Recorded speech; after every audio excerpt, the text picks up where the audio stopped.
Almoço Band News, com Guto Graça.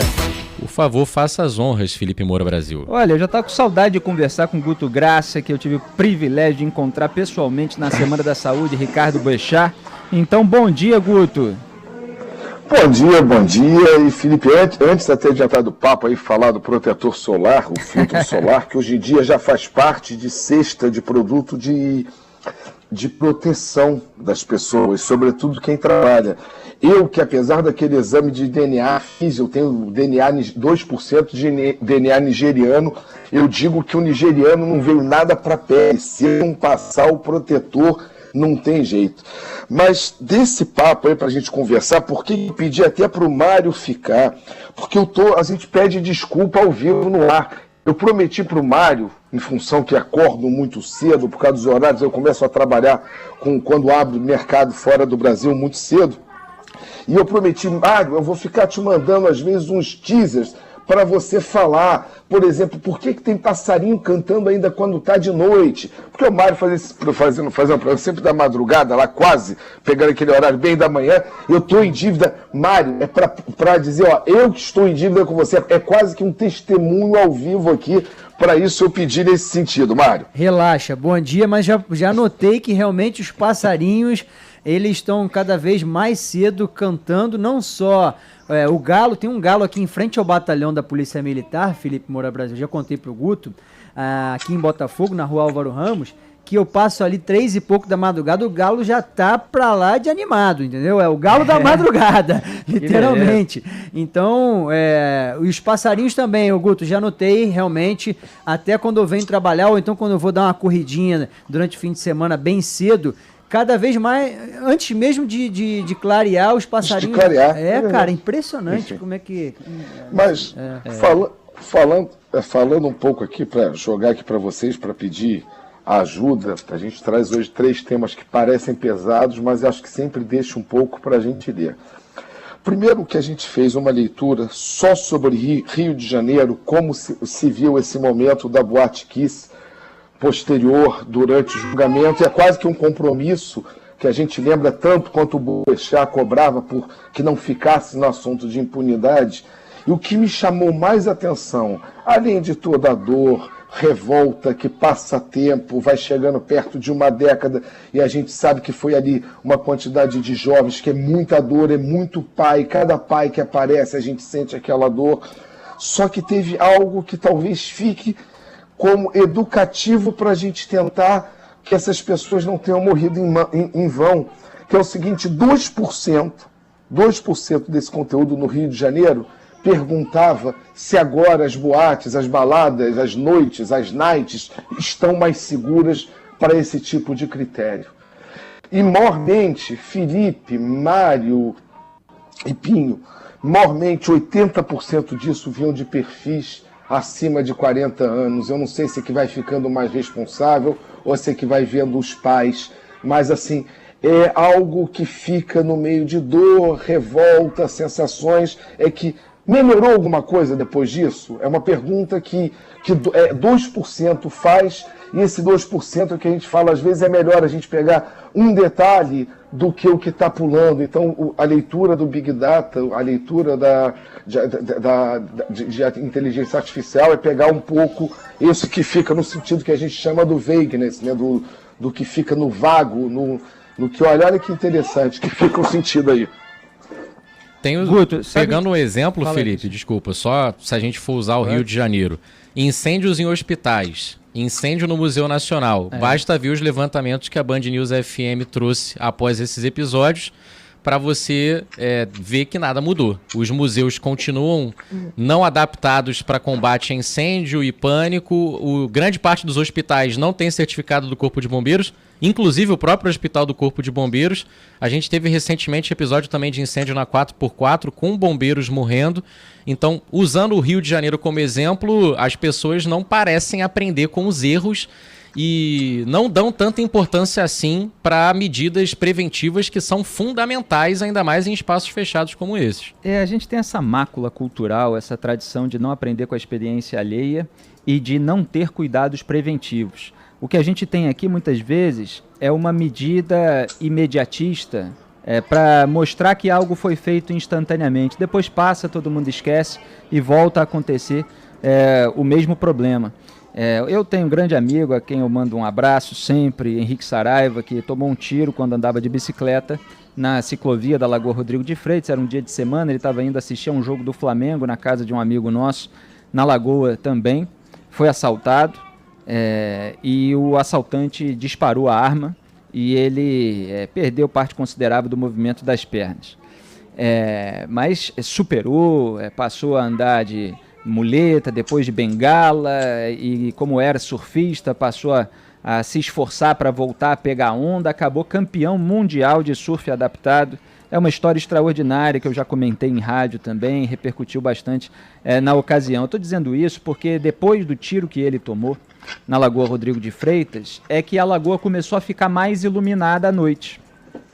Então houve uma reação imediata por parte do poder público, pelo menos nesse sentido. Não foi suficiente para coibir assaltos. Assaltos aconteceram, teve o caso de um médico, inclusive. Jaime Gold. O Jaime Gold, pois é, que foi ali na Curva do Calombo, onde tem uma homenagem até ele hoje.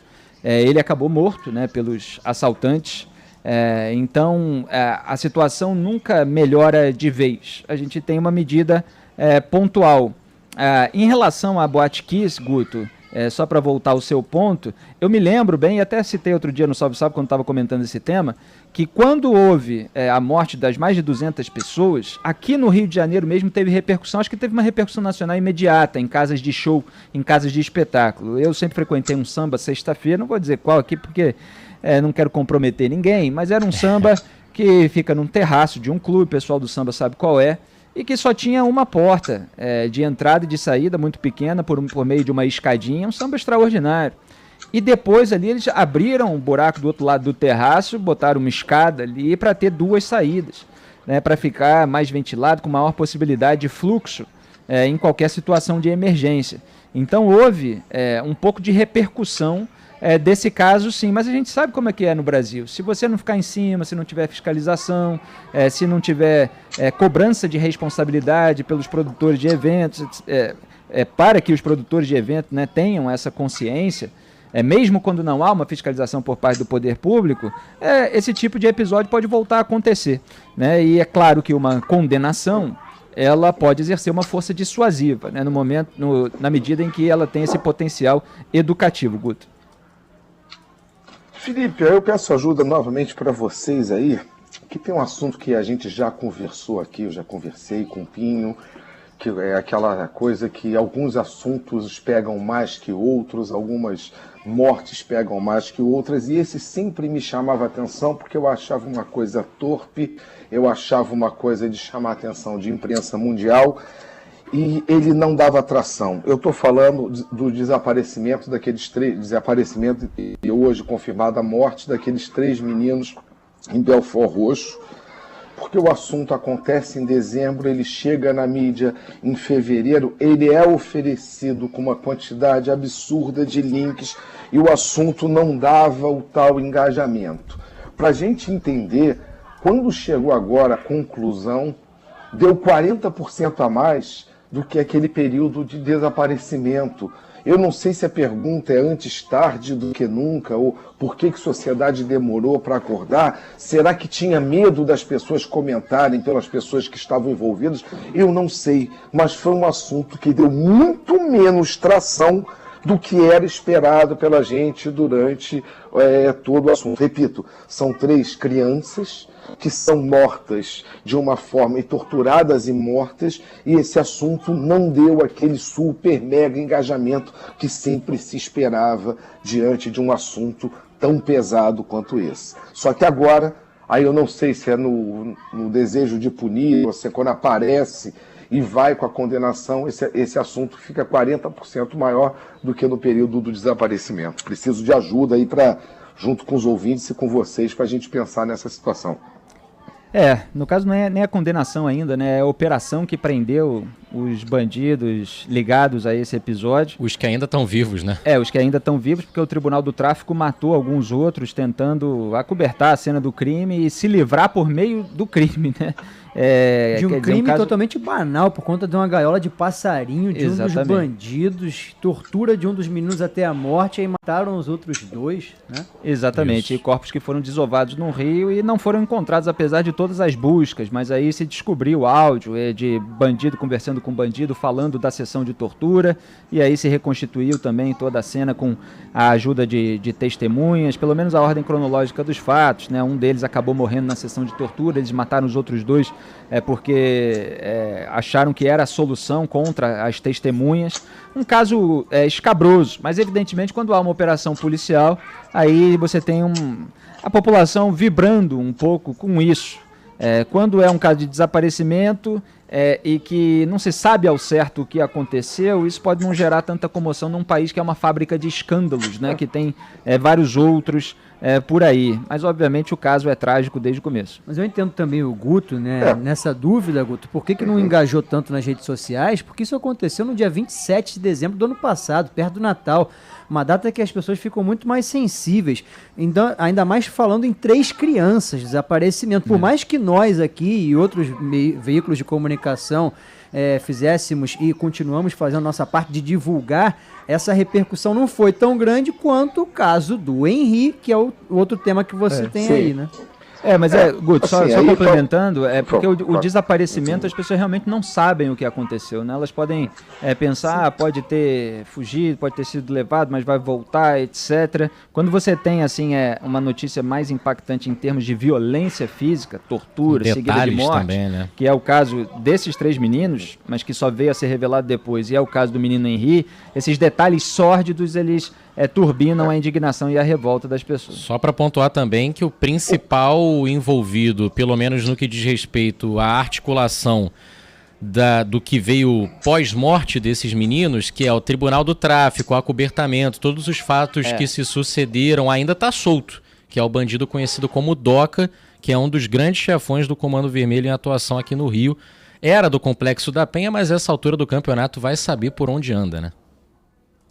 Eu acho que a gente perdeu o contato com o Guto. Eu vou pedir aqui para ele restabelecer a conexão, porque como o Mário já ia puxar em Henry, né? O que o Felipe pontuou, mas é um desaparecimento de 1 ano, né? É um tempo muito grande. A gente tem outros casos emblemáticos aí, Patrícia...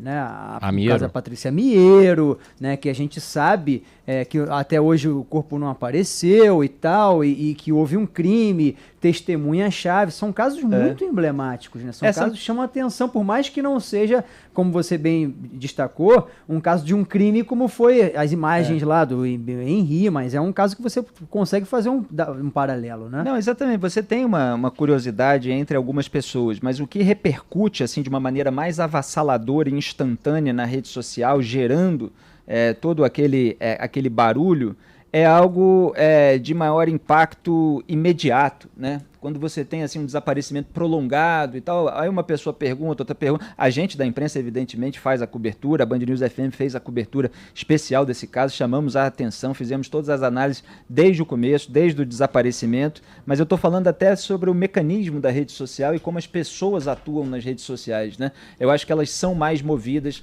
por momentos de impacto. Isso que às vezes dura, sem muita solução e tal, isso vai sumindo um pouco das redes. Vai e volta, né? Vai e volta, exatamente, conforme tem um novo elemento impactante. Agora, pelo telefone, Guto Graça, conexão restabelecida. Por favor, então, Mário, você ia puxar já o próximo assunto também. É isso, a questão do Henry, a gente pontuou aqui, né, e para o Guto também poder fazer essa síntese, que o caso Henry é diferente desse caso, por mais que seja, foi em março, né, a morte do Henry. Março, em abril, ele toma as redes, ainda março, prisão, né, sendo regional. A partir de abril, ele tem uma explosão que passa a ser um dos assuntos mais comentados em todo o Brasil. Em outubro, ele volta a ter um pico e agora ele retorna, né? Com as audiências, né? Com as audiências, mas tudo que envolve esse assunto A gente chegar e falar dor, revolta, é genérico, mas é exatamente o que gira em torno disso. E o que chamou a atenção foram que todas as falas ditas em defesa dos acusados, todas em defesa do réu que apareceram nas redes, elas receberam 80% de engajamento negativo. Era tipo assim, não falar nada talvez estivesse melhor naquele momento.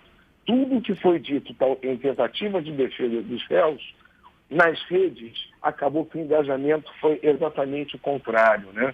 Ou seja, a visão das pessoas já está em tempo presente delas, executando os valores delas nesse sentido e acompanhando, né? É inevitável. A gente vê um caso aqui assim desses, casos que chocam, casos que envolvem crianças, que envolvem que desperta a nossa, digamos, essa coisa mais primal da empatia, e a gente tem que sempre tentar ser sereno quando é possível, né? Mas não é uma coisa fácil. Diante dos 3 assuntos hoje, no caso, que a gente abordou aí, são assuntos pesadíssimos, mas a gente conseguiu falar um pouco a visão da rede e visão de rede de Rio de Janeiro sobre esses assuntos. Eu acho que um pouco o nosso papel aqui na coluna é fazer isso, ainda que seja difícil de digerir tudo que a gente, no caso, quando abordado por hoje. E vou fazer uma previsão. Com a repercussão dos depoimentos nessas audiências agora retomadas do julgamento do Henri, me arrisco a dizer, Guto, que esses números vão subir, porque o que está dando de polêmica...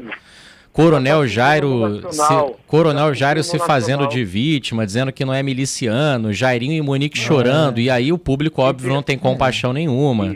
E entenda, esse assunto é um assunto que ele é quase que exemplar, falando agora como um tecnocrata mesmo do assunto. Porque ele em geral, esse tipo de comoção, eles têm, depois do boom que eles viram nacional, o assunto fica nacionalizado. Seja a fuga do Lázaro, seja o que for. O caso do menino Henri, ele envolve personalidades políticas. Então ele primeiro explode no Rio de Janeiro, depois ele sai, às vezes até com mais força. Mas é um assunto que, apesar de ser totalmente nacional, a morte dessa criança, ela acaba sendo um assunto que ela tem um peso regional muito forte. Foi exatamente. Hoje a gente está vendo na sua timeline alguns desses assuntos que a gente comentou aqui.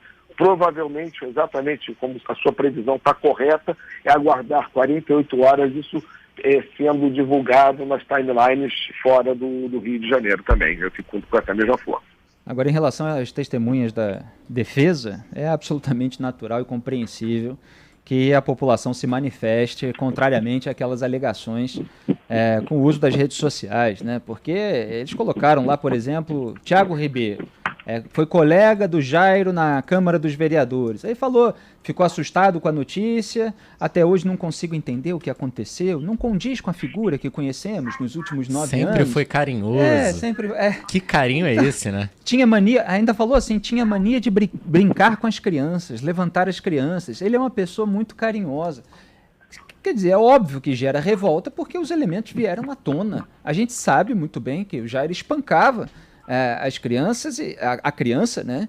E que esse caso gerou holofotes sobre ele e fez com que testemunhas de outros atos violentos anteriores dele viessem à tona e isso rendesse novos inquéritos já com decisões a respeito. Então, é natural que as pessoas se indignem. Por exemplo, ele botou a tia dele, Erondina de Lourdes Fernandes, tia do Jairo, dona da casa onde ele e a Monique estavam quando foram presos. Ela falou, tenho certeza absoluta que ele não fez isso e tal, foi um acidente.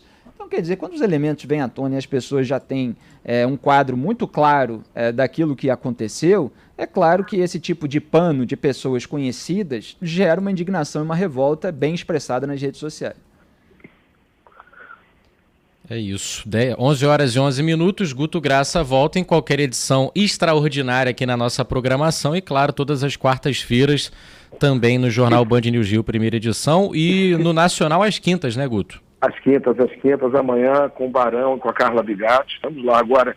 Prometo tentar trazer da próxima vez no Rio de Janeiro uma coisa mais leve, porque os assuntos que a gente falou... Tá chegando o verão, hein? Olha a dica aí. Mas aí já não... Amigo, o calor já está sendo literalmente... Já estão reclamando como o carioca ama a dizer que detesta o calor que ele tanto gosta. Mas isso é papo que vai render para uma outra coisa, a gente tentar ser mais leve, porque a de hoje demanda plasio, que eu lhe digo, são assuntos que eu acompanho por razão profissional. Eu não consigo ter estômago para acompanhar o assunto fora do assunto profissional, com desejo, porque me faz mal esse último que o Felipe falou com tanto nível de detalhe. E eu entendo essa revolta exatamente como o Felipe falou, do homem comum, que tem na ponta dos dedos talvez a sensação de poder se libertar dessa revolta e falar isso. É exatamente. Eu compreendo. Ainda que eu não faça isso, eu acho que a gente tem que compreender um pouco isso. E só para, com perdão de me estender, Guto, mas já que a gente tocou nesse tema, eu citei aqui os relatos das testemunhas de defesa. Agora você tem testemunha de acusação, por exemplo, a Tereza Cristina dos Santos, foi a cabeleireira que atendeu a Monique em fevereiro, e ela presenciou uma chamada de vídeo com o Henri. E aí ela narrou assim, ela, se referindo a babá Tainá, aquela que mudou de depoimento várias vezes, nós analisamos aqui, estava mostrando que a criança estava meio mancando, que tinha machucado o joelho. E ela disse que ouviu o Henri perguntar na chamada, mamãe, eu te atrapalho? Porque isso foi um elemento que apareceu na investigação. Quer dizer, a criança se sentia atrapalhando, era isso que teria sido dito a ela, inclusive, pelo Jairo. Então, um depoimento muito forte de uma testemunha de acusação, aquelas de defesa que passam pano acabam sendo alvo da indignação popular. Diga, Guto. Eu vou tomar o meu plasio depois da coluna de hoje ali e já volto e prometo que semana que vem a gente volta mais leve ou qualquer edição extraordinária. Beijo a todos, estamos juntos, gente. Grande abraço. Grande abraço. Valeu, tchau. Tchau.